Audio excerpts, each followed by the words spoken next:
தமிழ்நாட்டின் வளர்ச்சி முழுமையடைய அடுத்த 5 ஆண்டுகளும் திராவிடியன் மாடல் தொடர வேண்டும் என்று ஸ்டாலின் சொல்லியிருக்கிறார். வளர்ச்சியா? எது வளர்ச்சி?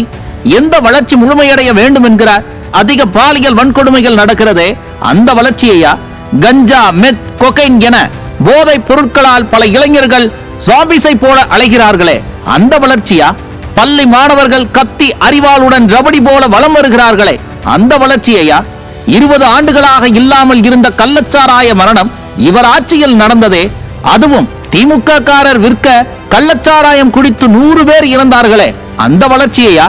நகராட்சி துறையில் 2000 கோடி ரூபாய் ஊழல், மணல் கொள்ளையில் பல ஆயிரம் கோடி ஊழல், டாஸ்மாகில் 40,000 கோடி ஊழல் என வரிசையாக ஊழல் குற்றச்சாட்டுகள் வருகிறதே, அந்த வளர்ச்சியா?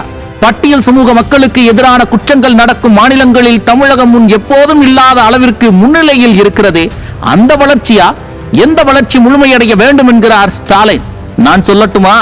உதயநிதி முதல்வராக வேண்டும். ஆம், உதயநிதியை முதல்வராக்கத்தான் திராவிட மாடல் ஆட்சி தொடர வேண்டும் என்கிறார் ஸ்டாலின். தமிழ்நாட்டின் வளர்ச்சி என்கிறாரே, அவரை பொறுத்தவரை தமிழ்நாடு என்பது அவருடைய வீடும் மகனும் தான். ஒரே 5 ஆண்டில் தன் மகனை எம்எல்ஏ வாக்கி, அமைச்சராக்கி, துணை முதல்வரும் ஆக்கி விட்டார்.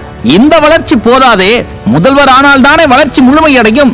அதனால்தான் மீண்டும் ஒரு 5 ஆண்டை கொடுங்கள் என கேட்கிறார் ஸ்டாலின். திமுக ஆட்சி தொடர்ந்தால் உதயநிதியே முதல்வர் ஆவார் என்கிறார்கள் விவரம் அறிந்தவர்கள். அதை உணர்ந்ததால் தான் கனிமொழி சட்டமன்ற தேர்தலில் போட்டியிட ஆர்வம் காட்டி வருவதாக சொல்லப்படுகிறது. ஸ்டாலினிடம் இது தொடர்பாக 2 முறை நேரடியாக கனிமொழி பேசியதாகவும், ஆனால் ஸ்டாலின் எந்த ஒரு பதிலும் சொல்லவில்லை என தகவல்கள் வெளிவந்துள்ளது. திராவிட மாப்பிள்ளையும் தன் குடும்ப வளர்ச்சி முழுமையடைய வேண்டும் என வாய்ப்பு கேட்பவர் 5 ஆண்டுகளில் மக்களின் வளர்ச்சிக்கு என்ன செய்தார் என்பதை மக்கள் சிந்திக்க வேண்டும்.